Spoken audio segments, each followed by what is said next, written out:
What's going on? Another video from the infamous Thompson's Kennels coming live to you from Hoodwoods, baby. Impact Kennels reached out to me. I posted a couple of dogs that he got from me on my community page. And the last dog I posted on the community page was Impact Kennels Amber. I did not know how much Amber and this bitch here off of Zulu and Russia are clones. Amber was off of Buck to Russia. This pup here is off of Zulu to Russia. And when I mean carbon copy, it's a carbon copy. Come here, girl. Don't walk off too far. I know the sun coming out. You about to hit that shade box over there. But carbon copy, man. It's amazing how the blood flows over the years. But check out the community page and you'll see Amber. And I can guarantee you that's what that dog's going to grow up to look like. What's going on? This is Ghostman. He's an old male. This is Hustle Man the Great, bred to the Ghost of Sheba dog.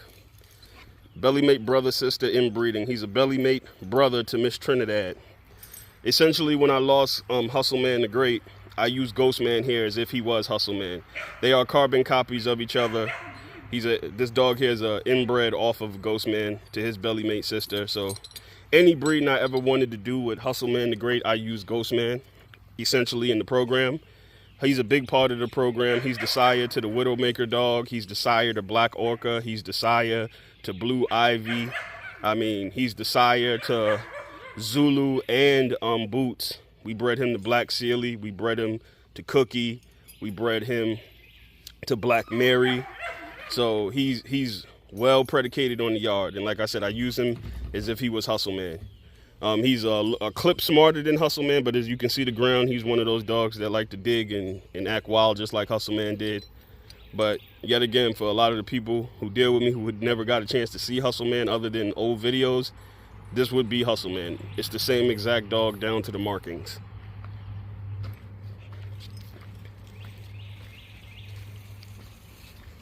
Mosey on down the road. I got to do some updates for some clients and stuff and emails for people responding to me and stuff. I appreciate all of the feedback. I appreciate all of the people inquiring about dogs from me. What's going on, Widowmaker? This is Widowmaker. She's a direct daughter to the Ghostman dog I just showed. I've been chasing something off of this dog for the last 4 years. Haven't been able to get her successfully bred, but we had one. It could have just been a false pregnancy. I don't know. But she's very, very high quality bitch. Love her attitude. She's about her business. Hard worker. Great attitude. She don't take no smack from nothing. So I've been chasing this now, and this is going to start to bump up on my priority list. This and the whole yellow wolf situation is going to kind of get pushed to a head as far as I got to start doing my due diligence and getting this stuff right. I got a lot of my other stuff pretty much done. What's going on? As you can see, she's a beautiful gyp, and this is off of Ghostman the Cookie. She's up there in age. She's over 5 years old. I know she was born at the old spot, and I've been over here for probably about 4 years now, so I know she's over 5. But we're going to try and get this finally sold up because she's a beautiful dog, super athletic, and I mean, she's just as mean as she wants to be. And this is Widowmaker. All right, updates on these pups. This is the black one's a male. This is Paperboy to Miss Trinidad. This is the Balls Bolio with a cut of the sorrel stuff in it.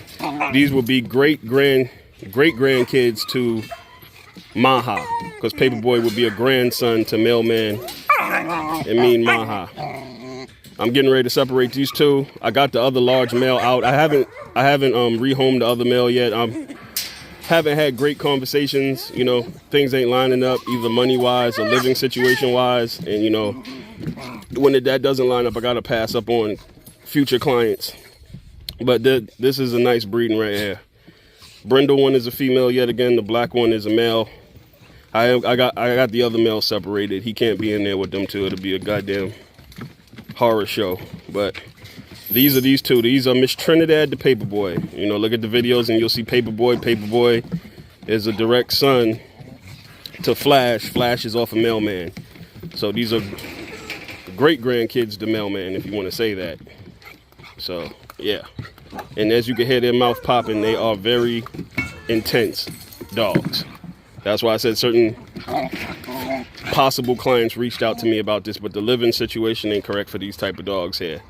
You know, I got some dogs that's a little bit more well-mannered than others, but I'm not gonna set myself up for failure or set the dogs up for failure. You know, 6 months down the road, yeah, he got loose and got killed, or, you know, something stupid, or he killed the neighbor's dog and they had to put him down, or, you know, I don't want that to happen to my dogs. Too much time and energy goes into breeding and raising these dogs. And health-wise, having these dogs look like this, you know what I mean? They don't come out just looking like this. This is good feed, clean water, great upkeep. That's what I'm known for with these dogs. This is my other little bitch. This is off of Mailman to Black Mary. So this is a little bitch. This was a litter of 4. I let 2 go off of this litter and I got 2 here. I was looking for some nice solid females. As I did the last couple of videos, y'all can see I got a plethora of males I can use on my yard. So I was trying to get some high quality females. And Black Mary's been throwing me a very exceptional dog. So this is Mailman to Black Mary. This is one of the females I have on my yard off of that breeding. As you can see, she's a clone of Mailman pretty much. What's up? Talk to me, girl. Talk to me. Oh, man. This is the male that we separated off of the first 2 pups that I showed in these cages just a minute ago. He's off of that same litter, but he's a little bit too much intense to be around them, and he's larger. So we went ahead and just separated him from the pair. This is Paperboy to Miss Trinidad again. Belly mate brother to the brindle and black male I just showed. I do have him up on the block. I am reconsidering it. I just really don't need a ton of males right now through this blood because I have a plethora of it. But he is shaping up to being a very exceptional looking dog. Real nice male here. This was a litter of 4. I only let 1 go to the public off of this litter so far. So just a little update on this one. And he is a male. And yet again, he would be a great grandson to Mailman. Actually, Mailman, come here. This is the grandfather, the Paperboy, the great-grandfather to this brindle male that I just showed a second ago. Got him back on the chain, just put him out here on the chain this morning. We're going to get him back into shape. Kennel time's over. I had him pretty much kenneled all winter, but we're going to get him back into shape.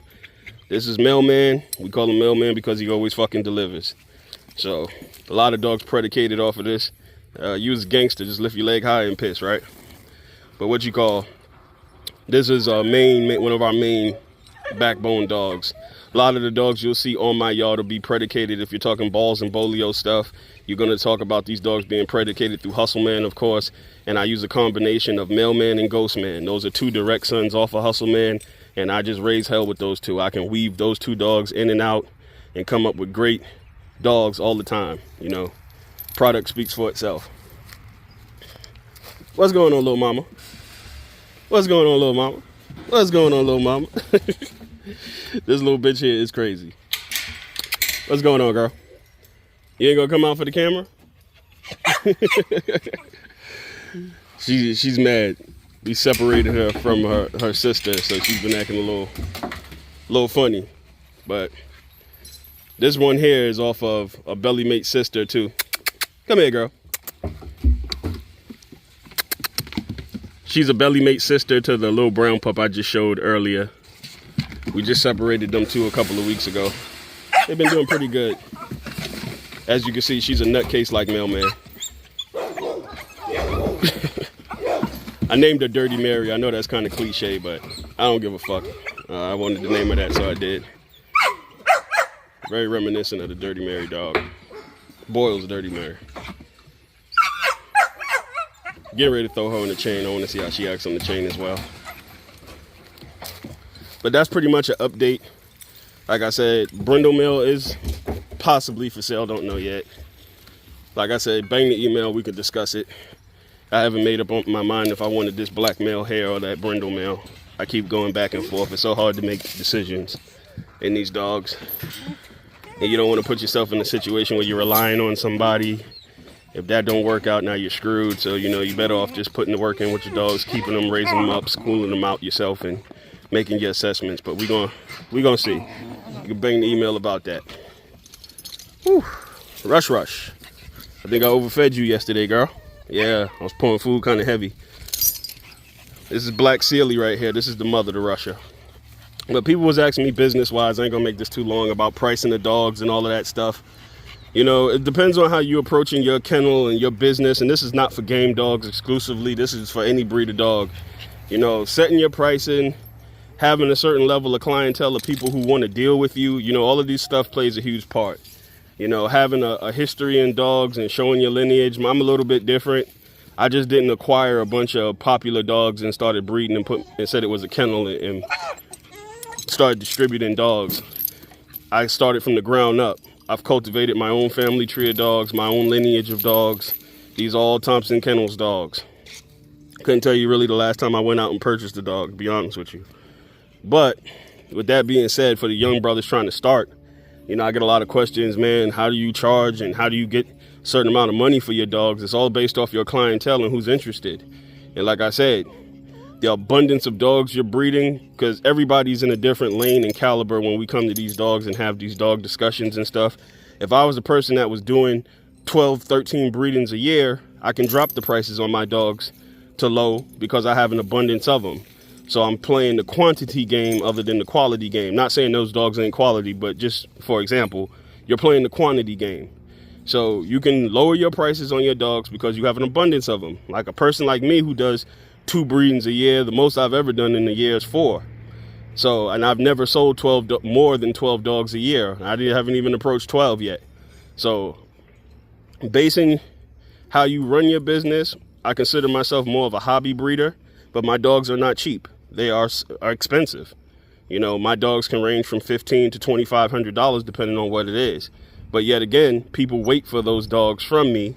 They know I don't do abundance of breedings. And I'm a person who keeps dogs. So it's very rarely somebody has a dog from me or acquired a dog from me and I don't have a sister or a brother. I keep stuff. That also helps your program. People are hard pressed to purchase dogs from someone when they notice that that someone isn't keeping any of these dogs they're breeding or can't show you these dogs or how they maturing and turning out in the future. You know what I mean? That all of this plays a part. So, you know, I told people from the beginning, this is a hard-pressed business to be successful in. This is a hard-pressed business to get financial gains in because I have to feed these dogs. Because some people assume like these dogs eat garbage out the garbage or some shit like that. These dogs, it costs a lot of money to feed these dogs. It costs a lot of money to house these dogs. Medicine, medical, all the maintenance, fly treatment. We're not even adding my personal time and what I would, if we wanted to break it down to like a legit job or something, what I would have hour-wise out here working, taking care and raising these dogs. So, you know, some people will say certain prices are certain high or a high or this or that, or this person sells their dogs for this amount of money.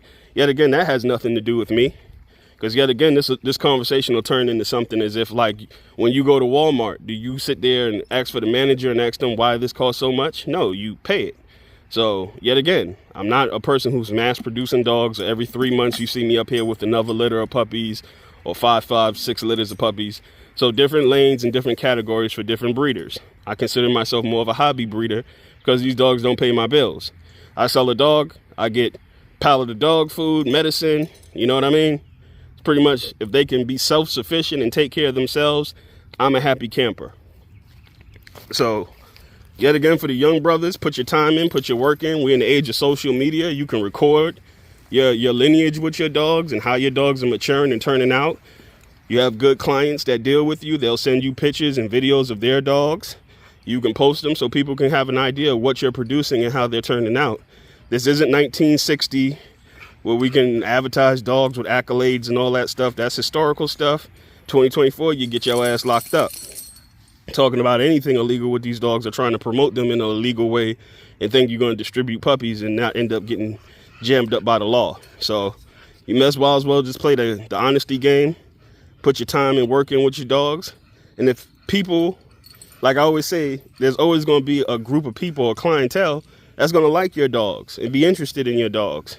So, you know, deal with them. And also, don't put yourself in a position when you know you don't have clientele. Don't sit there and do a bunch of breedings and then can't afford to take care of the puppies and things, or you're relying on people to purchase them so you can take care of your dogs.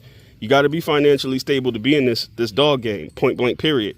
Because when people don't call you what happens to those puppies? You gotta feed them and take care of them and make sure they're right. So, you know, live within your means. That's just grown man talk for some young brothers that ask about certain shit like that.